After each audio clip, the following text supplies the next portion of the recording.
میں صرف 2-3 باتیں عرض کرنا چاہتا ہوں جو آج کل ہمارے نوجوانوں کے لیے بڑی امپورٹنٹ ہے۔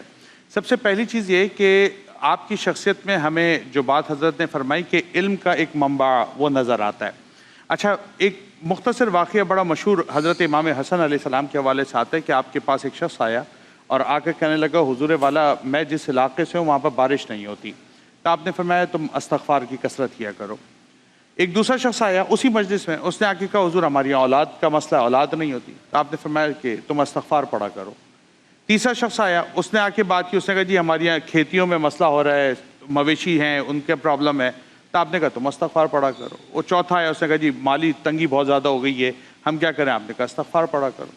تو جو ساتھ آپ کے ایک صاحب موجود تھے انہوں نے کہا حضور 4 مختلف لوگ 4 مختلف امراض لے کر آئیں، آپ نے سب کو ایک ہی علاج بتا دیا۔ تو آپ نے فرمایا کہ میں نہیں کہتا، قرآن حکیم پڑھو، اللہ رب العزت نے سورہ نوح میں ارشاد فرمایا استغفروا ربکم انہ کان غفارا یرسل السماء علیکم مدرارا ویمددکم باموال وبنین ویجعل لکم جنات ویجعل لکم انہارا، کہ اللہ رب العزت نے حضرت نوح علیہ السلام سے فرمایا کہ آپ اپنی قوم سے کہیے کہ تم اللہ کی بارگاہ میں استغفار کرو، اللہ آسمان سے تمہارے لیے بارشیں بھی برسائے گا، تمہاری کھیتیوں کو سرسبز و شاداب بھی فرمائے گا، تمہیں اولاد کی نعمت بھی عطا فرمائے گا اور تمہاری مالی تنگیوں کو دور فرما دے گا۔ تو اللہ نے یہ طریقہ بتایا ہے کہ ان تمام امراض کا صرف ایک علاج ہے، وہ کر لو تو مسئلہ حل ہو جائے گا۔ تو اب آپ کمال دیکھیں کہ یہ جو علم ہے، کہ حصول علم کا یہ کمال ہونا کہ جوامع الکلم بن جائیں، کم الفاظ کے ساتھ زیادہ چیزیں لوگوں تک منتقل کرنا، یہ ایک الگ فن ہے جو امام حسن مجتبیٰ کی ذات سے ہمیں ملتا ہے۔ دوسری بات جو ہمارے نوجوانوں کو کیا ہم سب کو سیکھنی چاہیے وہ ہے پردہ پوشی کی۔ آپ جب گفتگو فرما رہی تھی تو آپ نے اختتام میں وہ واقعہ بیان کیا کہ جب آپ کا وقت وصال آتا ہے، امام حسین علی مقام ساتھ بیٹھے ہوئے ہیں، فرماتے ہیں کہ آپ مجھے اس کا نام بتائیں جس نے آپ کو زہر دیا۔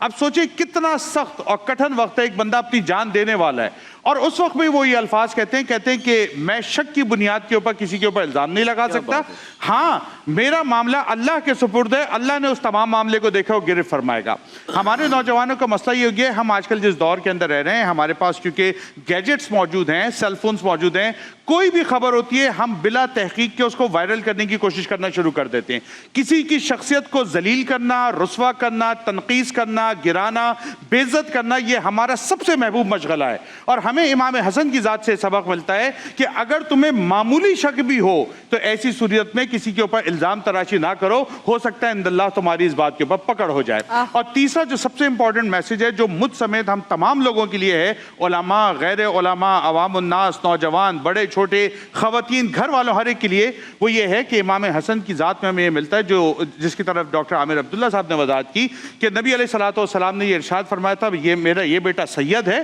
اور اس سے مسلمانوں کے 2 عظیم گروہوں کے درمیان صلح ہو جائے گی، ٹھیک ہے نا۔ آپ دیکھیں خلافت چھوڑنا کوئی آسان بات ہے، یہاں تو گلی کا کونسلر ہو تو اس کی ٹور الگ ہو جاتی ہے، یہاں تو کوئی